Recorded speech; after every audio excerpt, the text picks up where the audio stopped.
시작하면서 질문 한 가지를 드려보겠습니다. 그림 좀 보여주세요.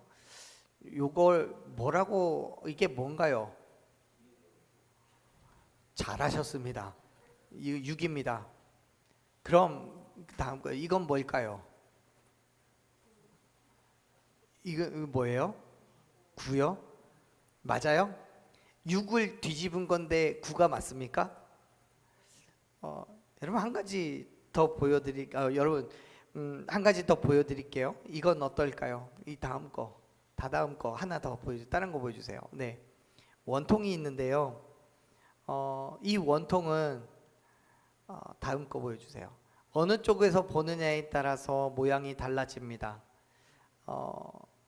왼쪽에서 보면 동그란 모양이 있지만 오른쪽에서 보면 네모난 모양이 있죠. 여러분, 우리가 어떻게 바라보느냐에 따라서 우리가 이해하는 것이 달라질 수 있어요. 우리가 조금 전에 6과 9의 모습을 보았지만요. 왼쪽에서 봤을 때는 그 다음 그림이요. 왼쪽에서 봤을 때는 그 그림이 6으로 보이지만 오른쪽에서 보면 9로 보이죠. 여러분, 이 두 사람은 같은 것을 바라보고 있지만 어떤 사람은 6으로 보고 어떤 사람은 9로 이해해요. 어떤 쪽에서 바라보느냐에 따라서 네모가 될 수도 있고 동그라미가 될 수도 있어요. 그렇습니다. 우리는요, 같은 이야기를 듣고 같은 것을 보고 같은 사건을 경험하지만 어떤 관점을 가지고 있느냐에 따라서 전혀 다른 이해를 하게 됩니다. 그렇다면 여러분, 이러한 다른 관점의 옳고 그름이라는 건 있을 수 있을까요? 다시 말해서 우리가 같은 것을 보고 있지만 6이라고 이해하는 사람과 9라고 이해하는 사람 중에 누가 정답이냐는 거예요. 정답을 알 수 있어요? 있어요. 정답이 뭐냐면 쓴 사람 마음이에요. 내가 뭐라고 썼느냐에 따라서 달라지는 거예요. 6이라고 썼으면 6인 거고 9라고 썼으면 9인 거예요. 그런데 참 희한한 거는 사람들은 자기 눈에 어떻게 보이는지에 대해서만 관심이 있어요. 쓴 사람이 뭐라고 썼느냐가 중요한 건데 내 눈에 어떻게 보이느냐가 중요하다고 생각하는 거예요. 모든 상황을 자기의 지식 안에서 이해하려고 하고 그게 이해가 안 되면 뭐라고 얘기해요? 틀렸다라고 말해요. 그리고 싸워요. 어쩌면 그것이 인간의 지극히 연약한 모습인지도 모르겠어요. 내가 옳고 다른 사람이 틀렸다고 하는 거예요. 그리고 내가 틀렸음에도 틀렸다는 것을 가르쳐 주는데도 알려고 하지 않아요. 믿으려고 하지 않아요. 모든 것의 관점이 나 중심으로 되어 있으니까 그런 거예요. 그러면 여러분, 우리는 어떻게 해야 되는 겁니까? 우리는 어떻게 바라봐야 되고 어떻게 이해해야 하는 겁니까? 사랑하는 여러분, 우리의 관점은 내 중심이 아니에요. 오직 예수 그리스도께 있어야 함을 믿으시길 바랍니다. 관점이 바뀌면 지금 내가 고민하고 있는 문제, 어려움을 겪고 있는 문제도 분명히 해결의 실마리를 찾을 수 있습니다. 그렇기 때문에 사랑하는 여러분, 우리 관점을 바꿉시다. 아멘. 왜냐하면 그때부터는 내가 아니라 하나님께서 그 문제를 해결하시니까요. 자, 보세요. 오늘 우리가 함께 읽은 말씀은 38년 된 병자와 그 주변에 있던 사람들의 관점이 바뀌는 사건이에요. 그리고 그렇게 바뀐 관점으로 인해서 놀라운 사건이 벌어집니다. 우리 말씀을 다시 한번 같이 읽어볼게요. 2절부터 한번 읽어봅시다. 우리 4절까지 읽을게요. 2절. 예루살렘에 있는 양문 곁에 이브리 말로 베데스다라 하는 못이 있는데 거기 행각 5이 있고 그 안에 많은 병자가 전 사람 혈기 마른 사람들이 누워 기다리니 이는 천사가 가끔 못에 내려와 물에 움직이게 하는데 움직인 후에 먼저 들어가는 자는 어떤 병에 걸렸든지 낫게 됨이라. 아멘. 어느 날 예수님께서는 예루살렘에 있는 양문 곁에 있는 베데스다라고 하는 연못 근처를 지나고 계셨습니다. 양문이라는 것은 문이 양쪽에 있는 것을 얘기하는 게 아니고요, 제사로 쓰일 양들이 드나다니는 문이라고 해서 양의 문, 양문입니다. 그 양의 문 옆에는 베데스다라고 하는 연못이 있는데 거기에 행각 다섯, 즉 집이 5채가 있고 정자가 5채가 있고 그곳에 많은 병자들이 있었대요. 맹인들도 있었고요, 다리 저는 사람도 있었어요. 혈기 마른 사람들이 있었어요. 수많은 환자들이 그곳에 있었어요. 왜냐하면 가끔 이 연못에 천사가 내려와서 물을 움직이는데 그 물이 움직일 때 가장 처음 들어가는 사람은 어떤 병이 되었든 다 낫게 된다는 전설이 있기 때문에 그래요. 사실 여러분, 이게 진짜 그런지 아닌지는 모르겠습니다. 그런데 그러한 전설이 있어서 사람들이 그곳에 다 모여 있었던 거예요. 근데 여기에는 2가지 문제가 있습니다. 하나는 천사가 언제 물을 동할지를 모른다는 거예요. 그리고 2번째는 가장 첫 번째로 들어가는 사람만 낫는다는 거예요.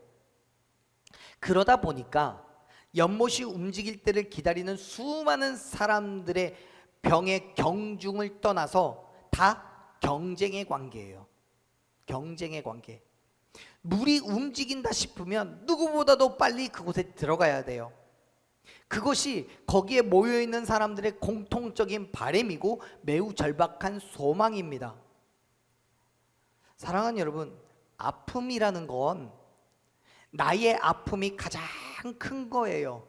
다른 사람의 아픔에 대해서는 잘 생각 못해요. 특히 육체보다 마음이 아플 땐 더 그렇습니다. 지금 내가 겪고 있는 이 문제가 가장 큰 문제이고 가장 큰 염려의 거리가 되는 거예요. 어느 시골 마을에 작은 초가집에 불이 났답니다.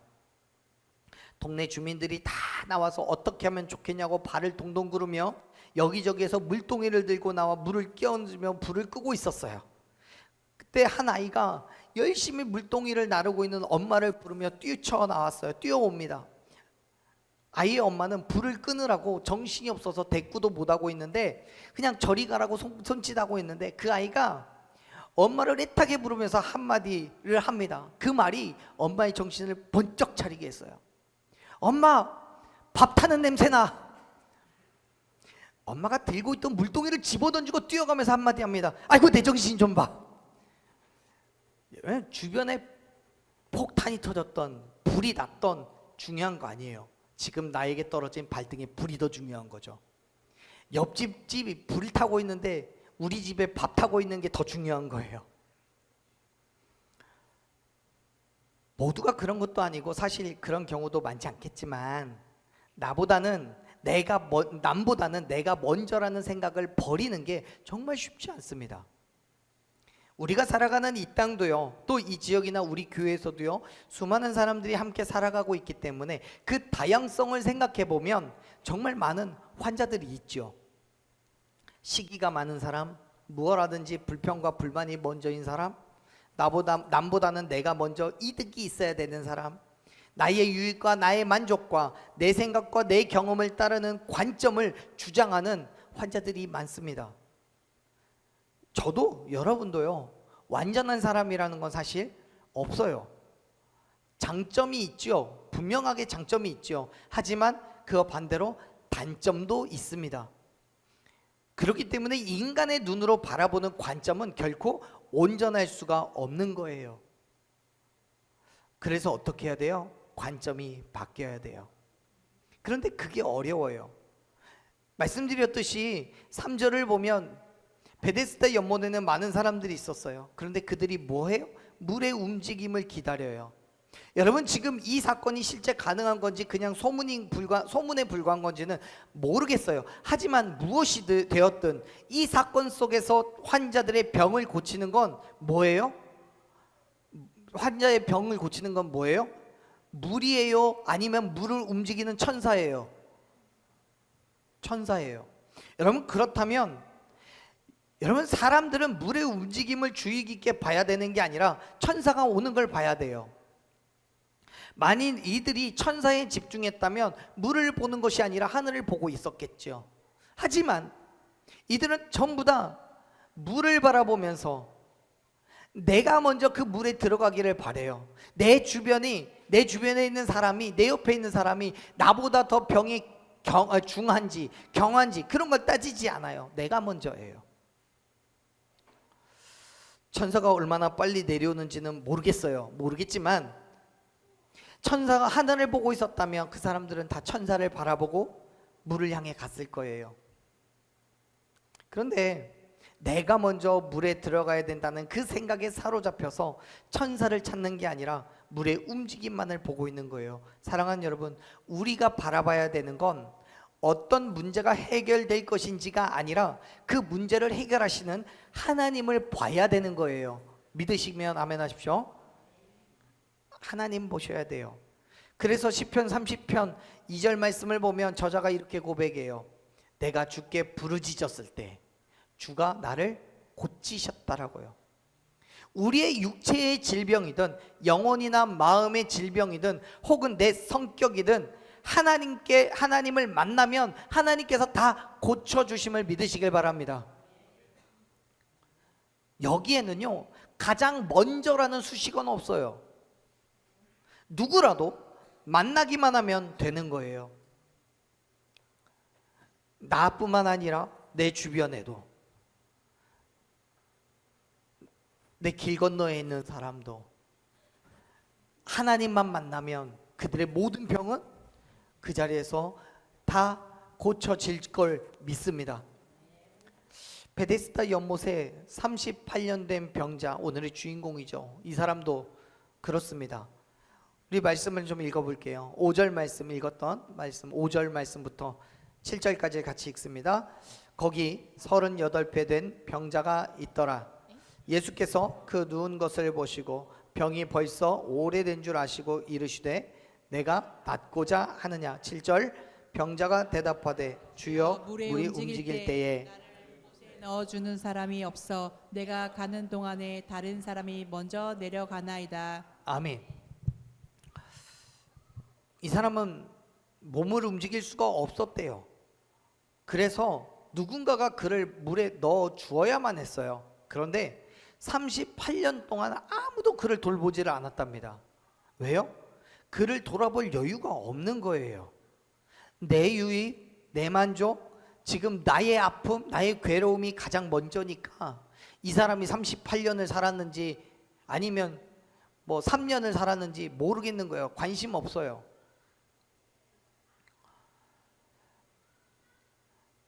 다들 아프고 괴로운데 뭐 누가 누구를 돌보겠습니까? 어쩔 수 없이 이 사람은 누군가 자기를 도와줄 때를 기다리고 있는 거예요. 그걸 무려 38년을 했어요. 뭐 성경에서 우리가 확인할 수는 없어요. 38년 동안 한 번도 물이 동하지를 않았는지 아니면 여러 번 동했지만 이 사람이 움직일 수 없었는지 그건 모르겠어요. 어쨌든 이 사람은 38년 동안 물에 들어갈 수가 없었어요. 만일 천사가 물을 움직이는 것이 사실이라면 아마도 그동안 수많은 사람들이 연못에서 치료받고 기뻐하며 나가는 걸 보았을 거예요. 그리고 그 사람도 그 기쁨을 누리고 싶었겠죠. 하지만 그 사람의 처지가 그렇지 못하니까 좌절하고 낙담해 있어요. 물이 움직일 때마다 누구보다 먼저 뛰어내려가고 싶지만 몸이 움직이지 않으니까, 자기를 도와줄 사람이 없으니까요. 그러니까 6절을 보면 예수님께서 그에게 낫고자 하느냐고 물으셨을 때 그는 자신을 도와줄 사람, 긍휼의 마음을 가진 사람이 하나도 없다고 이야기할 수밖에 없는 거예요. 지금 이 사람은 그렇게 세상을 의지할 수밖에 없어요.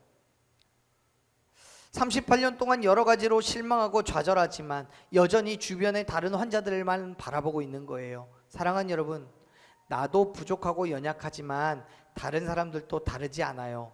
오히려 어둠에 속한 세상은 더 매정해요. 누구를 밟지 않고서는 일어설 수 없고 성공할 수 없어요. 다른 사람의 실패가 곧 나의 성공이라고 생각한 사람들이 많아요. 하지만 여러분, 예수님은 우리를 찾아오셔서 말씀하시죠. 내가 낫고자 하느냐고요. 예수님은 우리를 방관하지 않으세요. 모른 척하지 않으세요.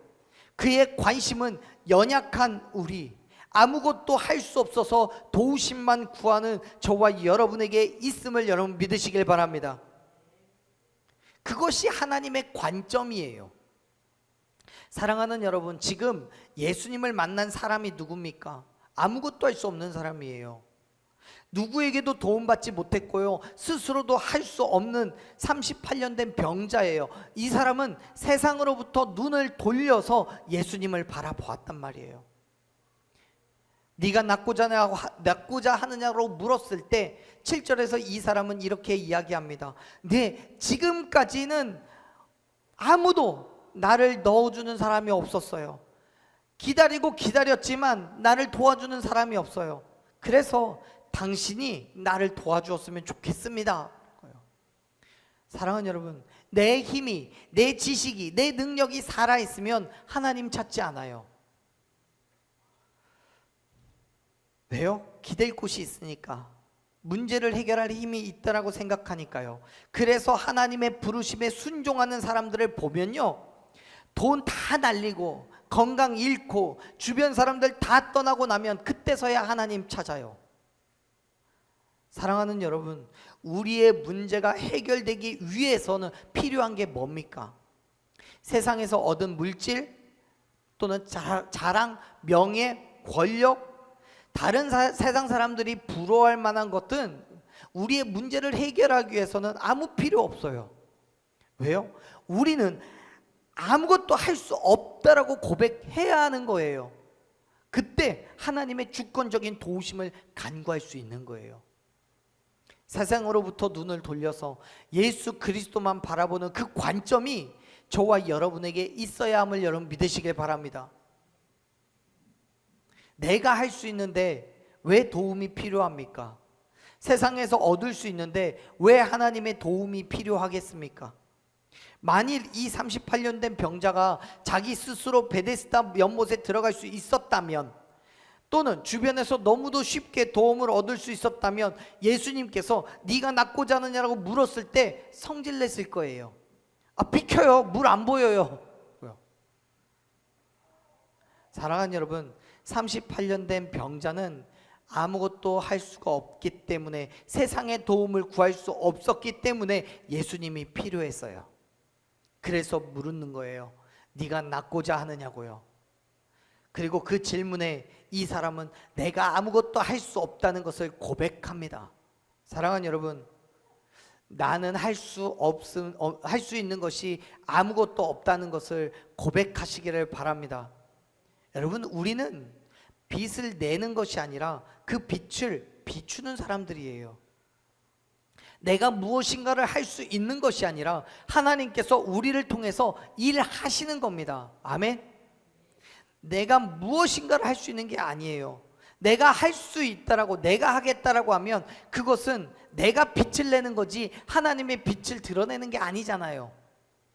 그런데 우리는 빛을 낼 수가 없어요. 하나님이 아니면 결코 빛나는 존재가 될 수 없습니다. 그렇기 때문에 오직 하나님의 도우심을 간구하며 그의 뜻하신 바대로 살아가겠노라고 선포하는 저와 여러분 되기를 간절히 축원합니다. 우리의 관점이, 우리의 시선이 세상이 아니라 하나님께로 향한다면 반드시 하나님께서 우리의 모든 필요를 채워 주실 것을 여러분 믿으시길 바랍니다. 예수님께서는 38년 된 병자의 말을 듣고요, 이렇게 말씀하셨어요. 8절 9절 같이 읽어봅시다. 8절 9절. 예수께서 이르시되 일어나 내 자리를 들고 걸어가라 하시니 그 사람이 곧 나아서 자리를 들고 걸어가니라. 아멘. 아멘. 여기까지 읽게요. 예수님께서는 이 병자에게 일어나서 자리를 들고 걸어가라고 명령하셨어요. 그리고 이 사람은 그 말씀에 즉각적으로 순종하여서 자리를 들고 걸어갑니다. 결코 움직일 수 없었던, 그래서 베데스다 연못에 뛰어들 수도 없었던 이 사람이 자기가 누워있던 자리를 들고 가요. 여러분, 이 사람이 그렇게 할 수 있었던 이유가 뭡니까? 말씀에 순종했기 때문이에요. 8절에서 예수님이 38년 된 병자에게 하신 명령이 있습니다. 그건 세 가지인데요. 첫째는 일어나라는 것이고, 둘째는 들라는 거였어요. 그리고 세 번째는 걸어가라는 거예요. 그런데 여러분, 이 세 가지는 이 38년 된 병자에게 있어서는 전혀 현실적이지 않아요. 인간의 관점으로는 세 가지 명령 중에 어떤 것도 할 수 없는 불가능한 명령을 하신 거예요. 그런데 9절 말씀을 보면 이 사람은 하나님의 말씀을 듣고 일어나서 자리를 들고 걸어갔어요. 이 말씀에서 정말 흥미로운 것이 이 38년 된 병자의 반응이에요. 8절에서 예수님께서 명령하신 그 명령을 만일 제가 들었다면 이렇게 얘기했을 거예요. 아니, 예수님, 무슨 말 하는 겁니까? 저 지금 누워 있잖아요. 그런데 일어나라니요, 자리를 들으라니요, 걸어가라니요. 나는 어떤 것도 할 수 없잖아요. 그런데 이 병자는 어때요? 어떤 말도 하지 않아요. 그냥 그 자리에서 말씀하신 대로 일어나 자리를 들고 걸어갔어요. 사랑하는 여러분, 말씀에 순종하시기를 바랍니다. 그런데 그 순종은 절대적인 순종이에요.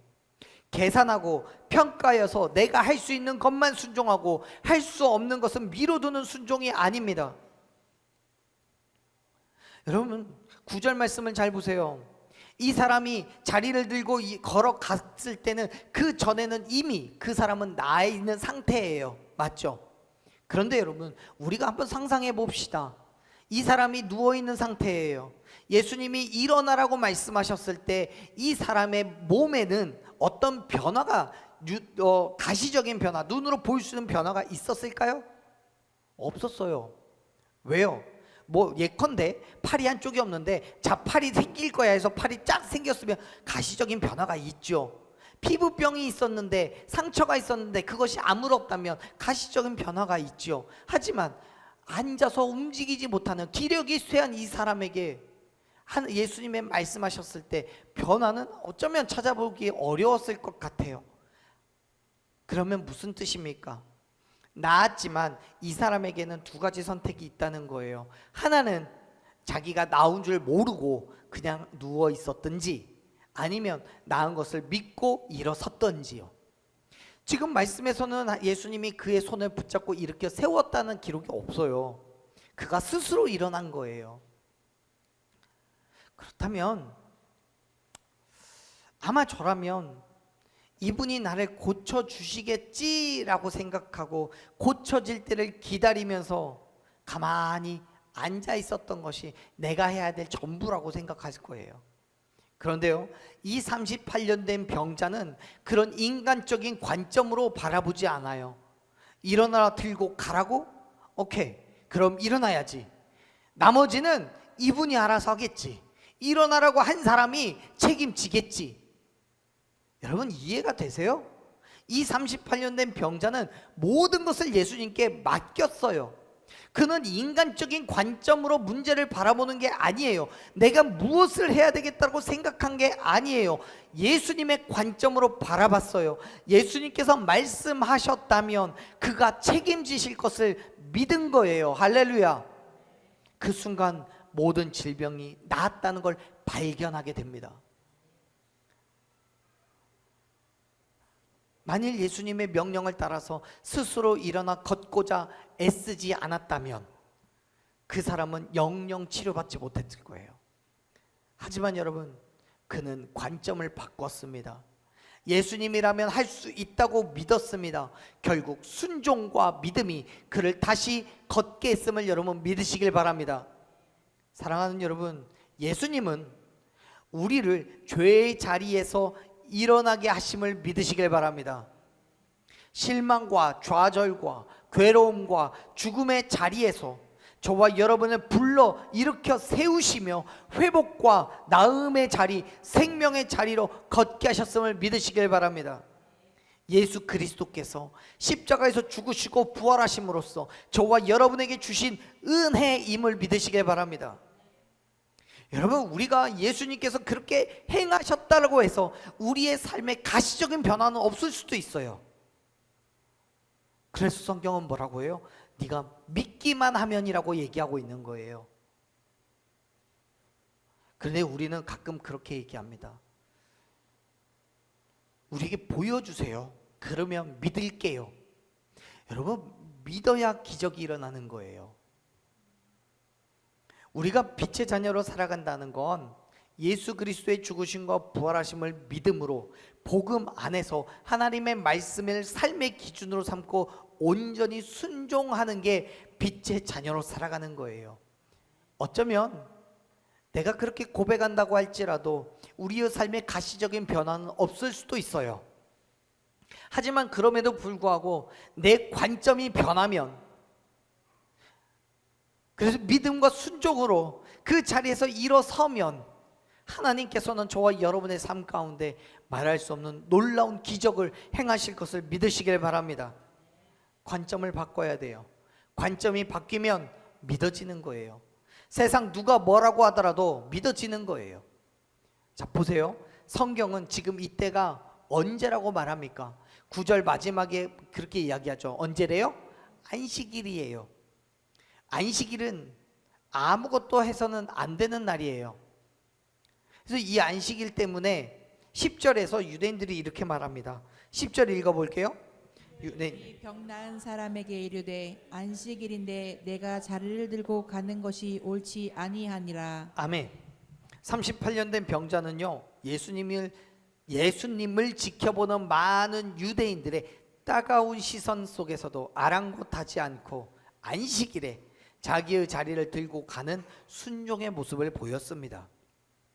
이 사람의 행함을 보고 많은 사람들이 수군거려요.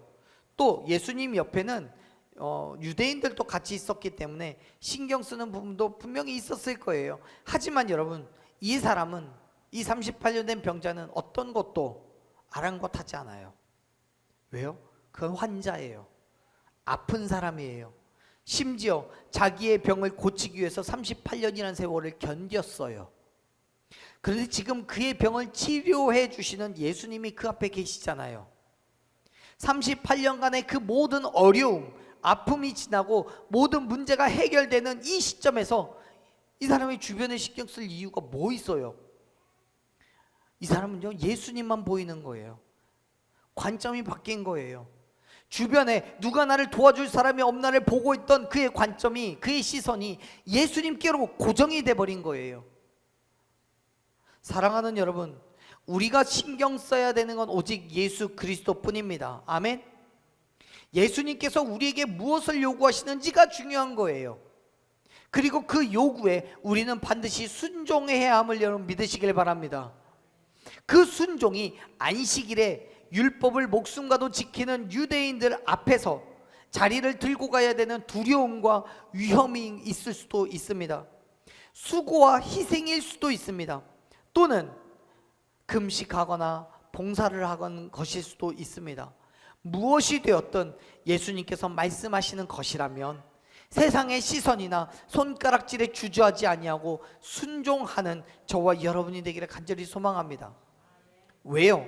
하나님께서는 우리의 그러한 순종에 역사하시기 때문입니다. 사랑하는 여러분, 세상 보지 마세요.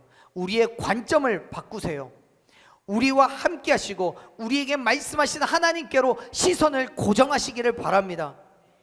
세상이 우리를 향해 손가락질하더라도, 세상이 우리를 모른 척 한다고 할지라도요, 끝까지 하나님 바라보고 하나님의 도우심을 구하며 나아가는 저와 여러분이 되기를 간절히 축원합니다. 아멘. 사랑하는 여러분, 여러분은 세상을 바라보고 계십니까? 아니면 하나님께로 시선을 고정해 놓고 계십니까? 이제는 우리의 관점을 바꿉시다. 인간적인 생각과 가치관에 머물러 있는 것이 아니라, 그래서 하나님의 능력을 재단하고 역사하심을 인정하지 못하는 것이 아니라 말씀 그대로 우리가 순종하면서 저와 여러분의 삶을 하나님께 맡겨놓고 믿음으로 나아가는 그리스도인의 관점으로 우리의 삶의 모습이 바뀌어지기를 간절히 소망합니다.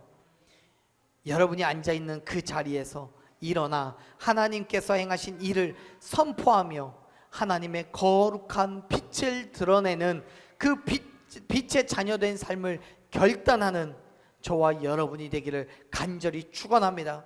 아멘. 우리 이 시간 함께 찬양하고 기도로 결단했으면 좋겠습니다. 사랑하는 여러분, 우리의 관점을 바꾸어서 세상이 아닌 하나님을 바라봤으면 좋겠습니다. 하나님께서 우리를 상처난 마음과 지친 삶의 모습을 치료하시고 우리를 회복시켜 주실 줄로 믿습니다.